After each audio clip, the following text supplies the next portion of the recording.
আমি পশ্চিম মেদিনীপুরে গড়বেতা এলাকায় জলসা করছিলাম। একটা ছেলে প্রশ্ন নিয়ে এলো আমার কাছে, লেখে হুজুর শিবলিঙ্গ নিয়ে কিছু বলবে। আমি তাকে কি উত্তর দিয়েছি জানেন? এই সম্পর্কে আমার জ্ঞান নেই, যেহেতু আমি পড়াশোনা করিনি, শিবলিঙ্গ সম্পর্কে আমার জ্ঞান নেই। আমি যদি কথা বলতে যাই ওটা সম্পর্কে, আমাকে বানিয়ে বলতে হবে, আমার কথার দ্বারা হিন্দু ভাইরা কষ্ট পাবে। আর বানিয়ে কথা বলা এবং কেউ কেউ কষ্ট দিয়া আমার নবীজি সাল্লাল্লাহু আলাইহি সাল্লাম নিষেধ করেছে। আমার জানা নেই, আমি বানিয়ে বলবো।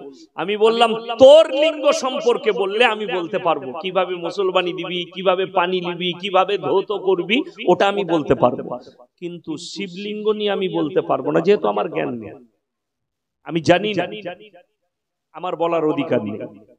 যাদের জ্ঞান আছে তাদেরকে জিজ্ঞেস করো, তারা বলবে। আজকে আমি আপনাদেরকে যেটা বুঝাতে চাইছি, বিশেষ করে প্রত্যেকটা মুসলমানের উচিত মোবাইলে হোক, টিভি চ্যানেলে হোক, টিভিতে বসে হোক, টিভির যেগুলো ডিবেট হয় ওই ডিবেট গুলো থেকে নিজেদের নজরকে দূরে রাখুন।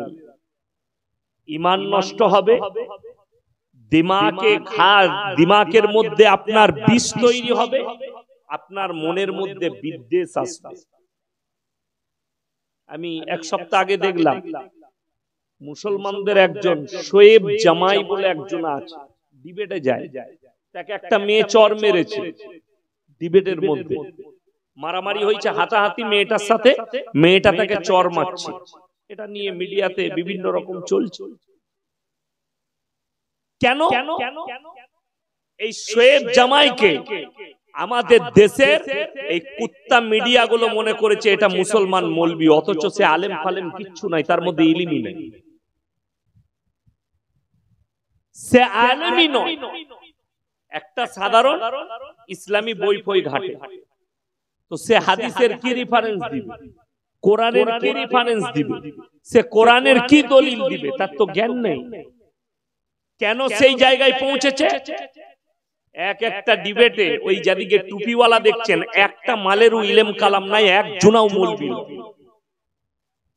একটা ডিবেটে গেলে তারা 10,000 20,000 করে টাকা পায় চ্যানেলওয়ালার কাছ থেকে, যে তোদিকে যে উত্তরটা বলবো সেটাই দিবি, তার বাইরে বলতে যায় না, আর বেইজ্জতি হবে যাতে মুসলমানের বদনাম হয়, ইসলামের ক্ষতি হয়। এটা হচ্ছে তাদের প্ল্যান, তাদের মিডিয়া। তা না হলে দেখেন কত বড় মিথ্যাবাদী গোটা ভারত দেখেছে। রাঁচির একটা ইউটিউবার ছিল, से एयरपोर्ट सुईता सिंह के जिज्ञेस करेছে, मैडम वो जो आप बोल रही थी कि 2000 रुपया के नोट पे चिप है, तो चिप है, उसके बारे में आपका क्या राय है? अभी तो सरकार ने बैन कर दिया। की बोलेছিলো, इसके अंदर ऐसे माइक्रोचिप लगा हुआ है, अगर ये कोई जमीन के अंदर भी गाड़ के रखेंगे तो एकदम डायरेक्ट किसको, जो बैंक वाला है हमारा आरबीआई है, सैटेलाइट से उन लोग पकड़ लेंगे कि नोट कहां पर रखी। तो मैडम के जिज्ञेस करेছে, वो 2000 वाला चिप वाला बात जो आप कहे थे ये क्या हुआ? तो बोले मैंने तो नहीं कहा, किंतु এখনো ফেসবুক আর ইউটিউবে ঘুরে বেড়াচ্ছে তার এই বক্তব্যটা, অথচ মেয়েটা ডাইরেক্ট বলছে हमने नहीं कहा। ये मैंने तो वो व्हाट्सएप का कोई चार्ट पाया, लेकिन ভিডিও আমি নিচে দেখেছি, ও বলেছে আজকে নয়, যেদিনে 2000 টাকার নোট এসেছে সেদিনে বলেছে। আজকে নিজেকে সত্য প্রমাণ করার লাগে তাকে বলছে मैंने नहीं कहा, ये झूठ है। आपने पूरा नहीं सुना, 45 सेकंड का एक वीडियो देखा। যারা এত বড় দামি কাঁচা মিথ্যা কথা বলতে পারে, সেই মিডিয়া কি না করতে পারে। ওই জন্য খুব সাবধান। দেখুন, আমি এই জন্য বলছি, যার যে সম্পর্কে জ্ঞান নেই তার সঙ্গে তোমরা তর্ক করো না। কোরআনে একটা মারাত্মক আয়াত সূরা ফুরকানে আছে, ওয়াইদা খাতাবাহুমুল জাহিলুনা ক্বালু সালামা। যখন তোমরা রাস্তাঘাটে দেখবে মূর্খরা অশিক্ষিতরা যদি তোমাদের সাথে তর্ক করে, তাদের সঙ্গে তর্ক করো না, সালাম জানিয়ে সাইড কেটে পালিয়ে যাও। আপনি ডোমজুর বাজারে গেছেন, রানীহাটিতে গেছেন, কেউ আল্লাহ সম্পর্কে কুটি কথা বলছে, রসুল সম্পর্কে কুটি কথা বলছে, কোরআন সম্পর্কে কুটি কথা বলছে, তাদেরকে তোমরা কোন রকমের উত্তর না দিয়ে সালাম আলাইকুম পরে কথা বলবো সাইড কেটে পালিয়ে যাও। আল্লাহ বললেন আমার যারা প্রিয় বান্দা হবে তারা ওয়াইদা খাতাবাহুমুল জাহিলুনা ক্বালু সালামা, যারা মূর্খ অশিক্ষিত হবে তাদের সঙ্গে তর্ক বিতর্ক করবে। আমাদের মতো মৌলবীকে যদি বলা হয় ডিবেটে বসতে, সর্বপ্রথম তো তাকে বলবো হাদিস पढ़ने वाला लाओ, कुरान पढ़ने वाला लेके आओ और हमारे जैसे हदीस समझने वाला लेके आओ। তারা কোরআনের মানে পড়ে আসে।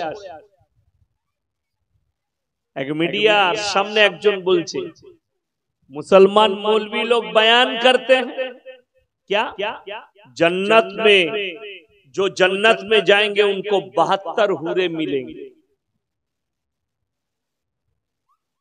72 হুর, এই রিওয়ায়াতটার মধ্যে ইখতিলাফ আছে, কিন্তু হুরের জিকির আছে কোরআনে, ওয়া হুরুন ইনুন কামসালিল লুলুইল মাকনুন। হারামখোররা ডিবেটে দাঁড়িয়ে আছে, নিজেদিকে মৌলবি বলে পরিচয় দিচ্ছে, মাথায় টুপি লাগিয়ে, অথচ তারা কোরআন শোনাতে পারছে না कि हमारे कुरान के अंदर अल्लाह ने फरमाया वहुरुन ईनुन का अमसालिल लुलुइल मकनून, और हमने तुम लोगों के लिए ऐसे बंदोबस्त करके रखा जैसे हूर बीबिया जिसको हमने डिब्बे में छुपा कर रखा। जोरे बोलूं सुभान अल्लाह। ডিব্বাই তোমাদের বিবিদিকে তোমাদের জন্য যে গিফট রেখেছি, লুলু মানে লুকিয়ে, যেমন তোমরা হীরে মতি মুক্তকে লুকিয়ে রাখো ডিব্বার ভেতরে, সেরকম তোমাদের জন্য হুর বিবিগুলো লুকানো আছে। একটা মেয়ে জিজ্ঞেস করছে लोगों को हुर मिलेंगे, औरत को क्या मिलेगी? প্রশ্ন আপনাদেরও থাকবে, এখানে যারা মায়েরা আমার বয়ান শুনছে তারাও বলবে হ্যাঁ ছেলেরা হুর পাবে, তাহলে মেয়েরা পাবে কি? মেয়েরাও তো জান্নাতে যাবে, মেয়েদিকেও কিছু পেতে হবে। এর উত্তর আছে, মেয়েরা যদি নেক হয়, সলেহ হয়, তারা জান্নাতে নিজের স্বামীদিকে উপহার হিসাবে পাবে। জোরে বলুন সুবহানাল্লাহ। যদি বলেন এটা তো নাইনসাফি, ছেলেরা হুর পাবে, ইস্তারা বিবি পাবে, আমরা কেন পাবো না? এ তো ভালো জিনিস। তাহলে দুনিয়ায় তোমরা কেন দুটো স্বামী রাখবেন? কথাটা বুঝতে পারেননি? যে মেয়েটা বলছে इनको हूर मिलेगी और हमें क्या मिलेगा, तो पहले तो ये बतलाओ मेरे बहन, ये तो देश के लोगों को बतलाओ तुम्हारा शौहर कितना है दुनिया में, और गिन के दिखाओ कितने शौहर है। एक औरत का अगर 2 शौहर हुआ तो एक को मरना पड़ेगा, क्योंकि अगर तुम्हें याद नहीं है तो देख लो, एक फूल 2 माली, एक पिक्चर भी है, एक फूल 2 माली, একটা ফুল একটা মেয়ে 2টো মালি, একজনকে, এটাকে নাম দেয়া হয়েছে ত্রিকোণ প্রেম, একজনকে মার্ডার হতে হবে। একটা স্বামী 2টো স্ত্রী কেন থাকবে শুনেলেন? যদি থাকে, যদি সে প্রথম স্ত্রীর সঙ্গে মিলামিশা করে, বাচ্চার সন্দেহ থাকবে না বাচ্চাটা তার। বাচ্চা কার পেটে পয়দা হয়, পুরুষের না নারী? কথা বলো নারী। তাইলে সেই পুরুষটা যার সঙ্গে মিলামিশা করবে বাচ্চা তার হবে, মেয়েটা জানবে এই স্বামীটার বাচ্চা। কিন্তু যদি একটা মেয়ের 2টো স্বামী থাকে, কনফিউজ হয়ে যাবে বাচ্চাটা কার। আপনাদিকে সূক্ষ্ম বলে দিই, মায়েরা মায়েদিকে উপহার হিসাবে জান্নাতে যেটা দেওয়া হবে তাদের স্বামীটি উপহার পাবে যদি জান্নাতে নিয়ে যেতে পারে নিজের বিবিকে, নিজের স্বামীকে। আমার মুসলমান ভাই, বেঈমান কাফেরের খপ্পরে পড়বেন না। যে মেয়েটা বলেছে মজাক করে, আল্লাহর কসম, যত মজাক করবে করো। যতগুলো মানুষ আছে পৃথিবীর বুকে 750 কোটি মানুষ, এদের শরীরগুলো একটাও শরীর নয়। এগুলো অরিজিনাল শরীর নয়, এগুলো মাটির তৈরি একটি ঢাঁচ। ওই জন্য কবরে দেওয়ার পরে মিটে যায়, মাটির সাথে মিটে যায়, পুড়িয়ে দিলে ছাই হয়ে যায়। আল্লাহর কসম, আল্লাহ তো অরিজিনাল শরীর যেটা দান করবেন সেটা মরণের পরে কিয়ামতের ময়দানে। জোরে বলুন সুবহানাল্লাহ। যদি বলেন সেটা কেমন থাকবে, সেই পরিস্থিতি বলে দিই। যাদের জান্নাত সম্পর্কে যারা মজাক করছে, যারা কিয়ামত সম্পর্কে মজাক করে, আমি আপনাদেরকে কোরআন শোনাবো, মারাত্মক আয়াত। কেউ দাড়ি টুপিওয়ালাকে মজাক করো না, নামাজকে নিয়ে মজাক করো না। কেন জানেন? কিয়ামতের দিনে জান্নাতীরা জান্নাতে প্রবেশ করবে, জাহান্নামীরা জাহান্নামে প্রবেশ করবে। জান্নাতীরা প্রশ্ন ছুড়ে দিবে কাকে? জাহান্নামীদিকে। ফি জান্নাতি ইয়াতাসাআলুনা আনিল মুজরিমিনা মা সালাকাকুম ফি সাকার। মারাত্মক আয়াত। কারা? জান্নাতীরা জাহান্নামীদেরকে প্রশ্ন করবে যখন তারা জাহান্নামের রাস্তা অতিক্রম করবে। দাঁড়াও দাঁড়াও দাঁড়াও, দাঁড়িয়ে যাও। ফি জান্নাতি ইয়াতাসাআলুন আনিল মুজরিমিনা মা সালাকাকুম ফি সাকার। তোমরা তো দুনিয়াতে বলতে আমরা পণ্ডিত, তোমরা তো দুনিয়াতে বলতে আমরা সায়েন্টিস্ট, তোমরা তো দুনিয়াতে বলতে আমরাই হচ্ছি নেতা। আজকে কেন তোমরা জাহান্নামে প্রবেশ করছো? কোরআনে আমার আল্লাহ রাব্বুল আলামিন বললেন, হে আমার বিশ্ব নবী, তাদের এক নম্বর উত্তর হবে ক্বালু লাম নাকু মিনাল মুসাল্লিন, আমরা মুসল্লিদের মধ্যে ছিলাম না। ওয়ালাম নাকু নুতিমুল মিসকিন, আর ইতিম আর মিসকিনকে খানা খাওয়াইতাম না, তাই আল্লাহ আমাদিকে জাহান্নামে পাঠিয়েছে। ওয়া কুন্না নাখুদু মাল খায়দিন, আর দাড়ি টুপি নামাজি মুসল্লিকে দেখে হাসি ঠাট্টা বিদ্রুপ করত, আর তাদের সায়ে ছাই দিতাম, তাই আল্লাহ আমাদিকে জাহান্নামে পাঠিয়েছেন। কিয়ামতের দিন আল্লাহ জান্নাতীদের শরীর কেমন করবে, এই ধরনের প্রশ্ন কোরআনে আছে। আজকে যে বেঈমান কাফেররা দাঁড়িয়ে, যে নেমো খারামরা মিডিয়ার সামনে দাঁড়িয়ে যারা প্রশ্ন করছে, মেয়েটা দেখলাম চুল খোলা, চুড়িদার পরে আছে, গায়ে উন্না নেই, আমি তখনই বুঝে গেলাম এ তো পতিতালয়ের মেয়ে। যারা ডিবেটে মারামারি করছে, এদিকে যারা শিক্ষিত মনে করে এদের থেকে মূর্খ আর পৃথিবীতে কেউ। আমি আবার বলছি, আমাদের মতো মৌলবীকে ডাকলে ধর্ম সম্পর্কে জ্ঞান না থাকলে তার সাথে কথাই বলবো না, কোনো কথা হবে না। কেন? জ্ঞান নেই, কি কথা বলবো তার সাথে? আমি যা বলবো তার উল্টো বলবো, তার উল্টো। ফিরাউন তো যুক্তি দিয়ে মুসাকে বুঝাতে চেয়েছিল, কথাটা বুঝতে পারেন না? ইব্রাহিম নবীর বাপ যুক্তি দিয়ে ইব্রাহিম নবীকে বুঝাতে চেয়েছে। যেমন বলি, আপনার ঈমান বাঁচানো দুর্দায় হবে, যে সময় কাল আসছে সাবধান হয়ে যান। বেঈমান কাফেররা জাল বিছিয়েছে, আপনার কাছে কতগুলো বিপদ আসবে আপনি অনুভব করতে পারবেন। মুসলমানরা একের পর এক ঈমান ধ্বংস হয়ে নেমে যাবে, বেরিয়ে যাবে।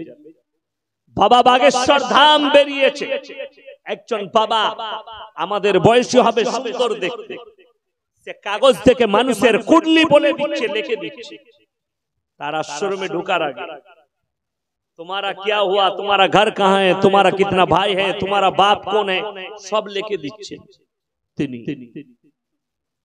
যদি এটা দেখে মনে করেন এটা আশ্চর্যের বিষয়, তাহলে হাদিস শুনেলেন, এই হাদিসটা সবাই মাথায় রাখবেন, এটা নবীজির হাদিস। আমার পরে নবীজি বললেন, হে আমার সাহাবীরা শোনো, আমার পরে পৃথিবীতে যদি কেউ আশ্চর্য জিনিস দেখায়, সেটা জাদু ছাড়া আর কিছু তোমরা মনে করো না। ওটা আল্লাহ দিয়া মুআজিজা নয়, উপরওয়ালার দিয়া কোনো শক্তি নয়, ওটা শুধুমাত্র জাদু, জাদু টোনা, তাছাড়া কিছু নয়, কুফরি কালাম, তাছাড়া কিছু নয়। এই রকম একটা বাগেশ্বর ধাম নয়, কিয়ামতের আগে পর্যন্ত কয়েক হাজার এরকম বেঈমান বেরুবে, যারা আশ্চর্য জিনিস দেখাবে, মানুষ সেখানে উৎফুল্ল হয়ে পৌঁছে যাবে। দাজ্জালের কাছে তো ওটাই থাকবে, দাজ্জালের কাছে এই রকমই কিছু আশ্চর্য বিষয় থাকবে, যেটার কারণে কিছু মুসলমান তারা ঈমানকে ধ্বংস করে দাজ্জালের উপরে ঈমান নিয়ে চলে আসে। আজকে আপনাকে দেখিয়ে দেব, মুসলমান নিজেকে মুসলমান পরিচয় দেয়, মদ খেয়ে নাচে বাড়ি বাড়ি, ঠিক কি না কথা বলে? মুসলমান নিজেকে মুসলমান বলে, কিন্তু সুদ খায়, গাঁজা খায়, মদ খায়, আফিং খায়, নারীবাজি করে, আর বলে আমরা মুসলমান।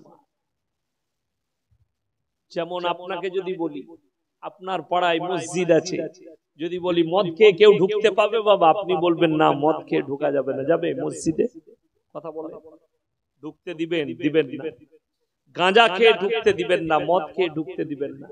কিন্তু আশ্চর্যের বিষয়, আমাদের দেশে সুদ খেয়ে ফাঁস কাতারে নামাজ পড়তে পাওয়া যায়, ঠিক কিনা কথা বলে? তাকে আমরা মানা করি না। সুদ খায়, ফাঁস কাতারে নামাজ পড়ে, কিন্তু মদ খেয়ে ঢুকতে পায় না। সুদটা হালাল, কথা বলে শুনেলেন? সুদের সব থেকে হাদিসে নিম্ন মানের যে পাপ, সব থেকে নিম্ন স্তরের পাপ বলা হয়েছে নিজের মায়ের সঙ্গে 70 বার জিনা করার সমান পাপ, সব থেকে নিম্ন স্তর। আল্লাহর কসম, কোরআনে নোংরাকে আল্লাহ প্রশ্রয় দেয়নি, ভালোকে প্রশ্রয় দিয়েছে। ওই জন্য আছে ভালো কাজের আদেশ, অসৎ কাজের নিষেধ, কোরআনে আছে। নবীজিকে বলবে, এমন নবী পৃথিবীর মানুষকে বলো, ভালো কাজের আদেশ করো, অসৎ কাজের নিষেধ করো। যাদের বিবেক আছে, বুদ্ধি আছে, তারা তাদের বিবেকের দ্বারা বুঝতে পারবে কোনটা সৎ কাজ, কোনটা খারাপ কাজ। মদ খেলে তাকে ভালো চোখে লোকে দেখে না, ঘৃণার চোখে? কথা বলে ঘৃণার চোখে দেখে, তাহলে মদটা ভালো হতে পারে? কেউ যদি জিনা করে তাকে ঘৃণার চোখে দেখে, কেউ যদি গাঁজা খায় তাকে মানুষ ঘৃণার চোখে দেখে, কেউ চুরি করলে ঘৃণার চোখে দেখে। যেগুলো নোংরা কাজ আছে সেগুলোর মধ্যে লজ্জা শরম আছে। আমার মুসলমান ভাই, আপনাদেরকে অনুরোধ করব, সবাই আজকে এই মজমায় নিয়ত করুন, আমরা আল্লাহকে প্রকৃত বিশ্বাস করব। জোরে বলুন ইনশাআল্লাহ।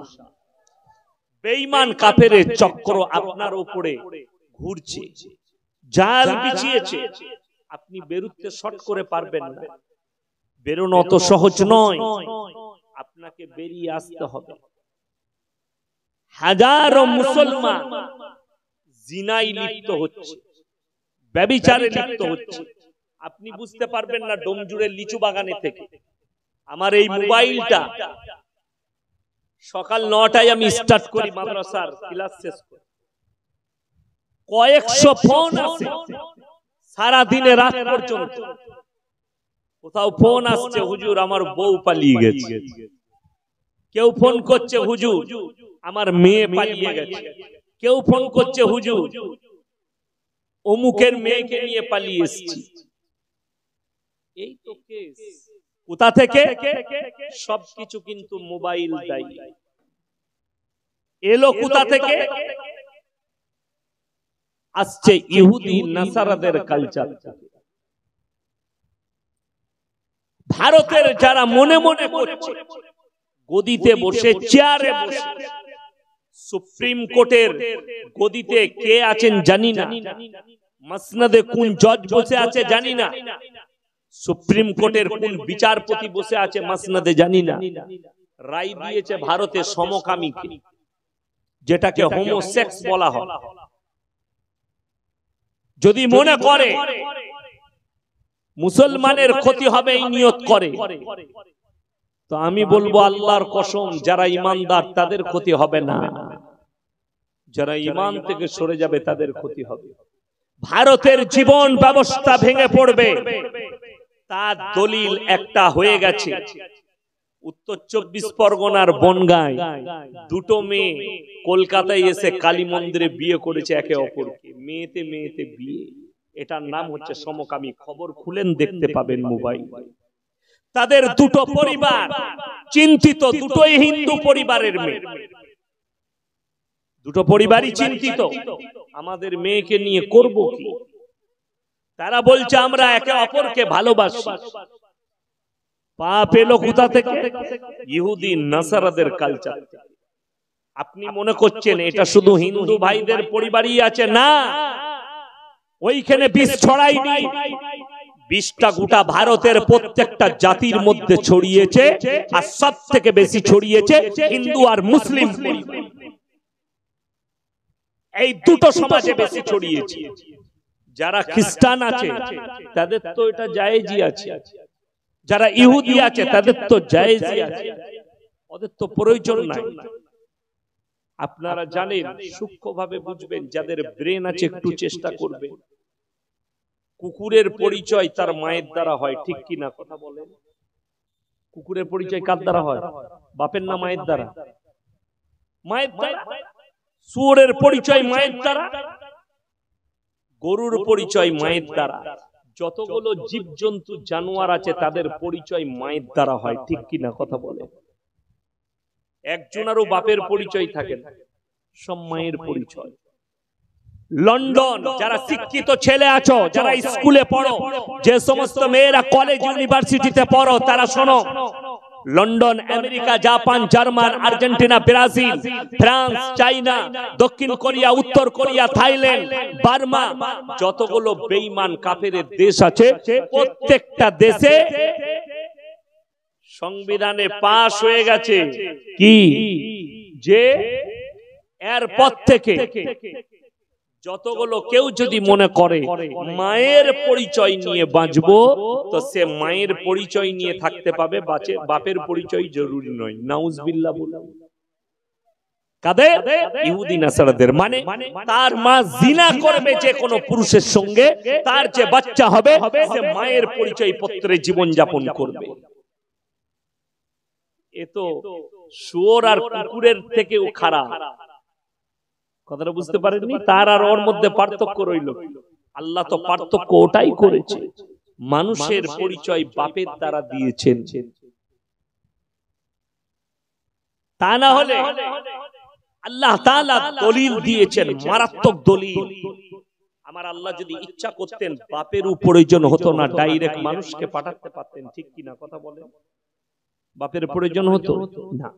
তার মারাত্মক দুটো দলিল। এক নম্বর, হযরত আদম আলাইহিস সালাতু ওয়াস সালামকে আল্লাহ তাআলা নিজে তৈরি করেছেন। জোরে বলুন সুবহানাল্লাহ। আমাদের দেশে অনেক লোক, এমন কি আমাদের মতো অনেক মৌলভী স্টেজে বলে ফেলে, কি ভুল বয়ান করে ফেলে, স্টাডি করে না, ঘাটে না। বিসমিল্লাহ, আলহামদুলিল্লাহ। কি বলে ফেলে? ভারতের মাটিতে আমরা কেউ মুসলমান ছিলাম না, আমরা ঈমান এনে মুসলমান। পাগল, স্টাডি করবে তারপরে বয়ান করবে। বলে দিলে লোকরা শুনেলে সুবহানাল্লাহ বলে দিলে। কিন্তু ইতিহাস খুলেন, আজকের নয়, 5000 বছর আগের নয়। বাবা বাগেশ্বর ধামকে জিজ্ঞেস করেছে মিডিয়াওয়ালা, सबसे दुनिया का पहला धर्म कौन सा है? तो তিনি उत्तर दीजिए सनातन धर्म है, इसमें कोई शक नहीं। और बाबा जी जरा हमारा बात सुन लीजिए, बुद्ध का पूजा, मूर्त का पूजा, मूर्ति का पूजा करना और पत्थर का पूजा करना, आग को पूजना, पानी को पूजना, दरख्त को पूजना, ये कब से शुरू हुआ? कुरान बताता है ये शुरू हुआ हजरते नूह नबी के जमाने से। কার জামানা থেকে বললাম? নূহ নবীর জামানা থেকে শুরু হয়েছে পাথরের পূজো, গাছের পূজো, ঠাকুরের পূজো, আপনার সমস্ত উপাসনা আল্লাহ ছাড়া অপরের উপাসনা শুরু হয়েছে নূহ নবীর জামানা থেকে। আর যদি ইতিহাস ঘাটেন ইসলামের, তো বোঝা যাচ্ছে আজ থেকে 5000 বছর আগে নূহ নবীর জামানা ছিল। জোরে একবার বলুন না সুবহানাল্লাহ। চলুন, যদি বলেন ভারতে প্রথম হযরতে আদম আলাইহিস সালাতু ওয়াস সালামকে প্রথম সৃষ্টি করা হয়েছে, কে করেছেন? আমার আল্লাহ। জোরে বলুন সুবহানাল্লাহ। ছিলেন কোথায়? জান্নাতে। আপনাকে ক্লিয়ার করে দেব, এখানে ক্লিয়ার হয়ে যাবে দুটো জিনিস। ভারতে প্রথম মুসলমান ছিল না সনাতন ছিল? দ্বিতীয় নম্বর, দুনিয়া এবং আখিরাত দুটোর পার্থক্য আপনাদেরকে বুঝিয়ে দেব। হযরত আদম আলাইহিস সালাতু ওয়াস সালামকে আল্লাহ সৃষ্টি করার পরে রেখেছিলেন কোথায়? জান্নাতে। কোথায় বললাম? জান্নাতে। আল্লাহ বললেন সব গাছের, জান্নাতের যত ফল ফ্রুট আছে সব খাও, কিন্তু একটা গাছের ধারে পাশে তুমি যাবে না, নিষেধ করলেন। হযরত আদম একা। হযরত আদম কজন? কথা বলুন। একজন, একা আল্লাহ সৃষ্টি করেছেন। দেখলেন আমাদের গুদা বাংলা একটা কথা আছে, একা না বুকা। আপনি যদি একা ট্রেনে সফর করেন, প্লেনে সফর করেন, কথা বলার লোক নাই, আপনাকে একা চুপচাপ বসে থাকতে হবে, ঠিক কি না? বুকার মতো বসে থাকো একা।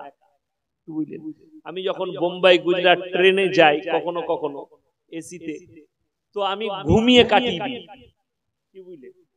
ওই পাতলা চাদর এসিতে ঢাকা নিনি, কথা বলার লোক নেই, কি করব? মাল তলায় চলে গেল, চেন দিয়ে অ্যাটাচি প্যাক করে দিলাম, শুয়ে পড়লাম। খাবার টাইমে উঠে খাও, আবার শো, লোক নাই কথা বলার, কার সঙ্গে কথা বলবো? একা না বোকা? হযরত আদম আলাইহিস সালাতু ওয়াস সালামকে আল্লাহ দেখলেন, আমার আদম যেন উদাসীন, উড়ো উড়ো ভাব, কেউ নেই কথা বলা।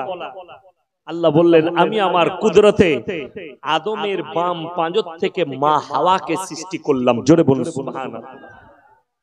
যে আল্লাহ বাম পাঁজর থেকে মেয়েকে সৃষ্টি করতে পারে, সে আল্লাহ কত বড় কুদরতওয়ালা। আপনি যদি সারা জীবন সিজদায় পড়ে আল্লাহ শুকর আদায় করেন, শেষ করতে পারবেন না। হয়ে গেল মা হাওয়া, তোমরা সব ফল খাবে, একটা গাছের, এই গন্ধম গাছের ধারে পাশে যেও না, নিষেধ হয়ে গেল। যাই নাই, ভুলবশত খেয়ে ফেললে, শয়তান ধোঁকা দিয়েছে, খেয়েছে। খাওয়ার পরে আল্লাহকে বললেন আল্লাহ মুঝে পায়খানা লাগ গয়া। আল্লাহ আমাকে কি লেগেছে? পায়খানা লেগেছে। আল্লাহ বললেন বেরিয়ে যাও আমার জান্নাত থেকে। কেন?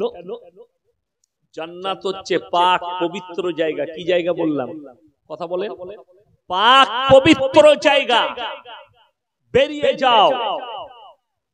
জান্নাত থেকে আল্লাহ তাআলা নামালেন হযরত আদম আলাইহিস সালাতু ওয়াস সালামকে।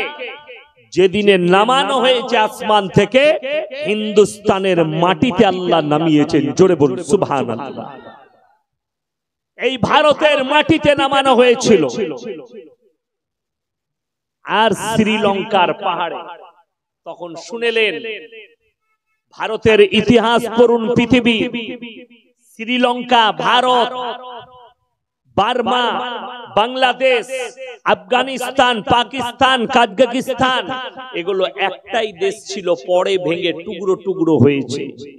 এই হিন্দুস্তানের মাটিতে সর্বপ্রথম আল্লাহ মুসলমানের উৎপত্তি পৃথিবীর বুকে এই হিন্দুস্তানের মাটি থেকে শুরু করেছেন মুসলমান। জোরে একবার বলুন সুবহানাল্লাহ।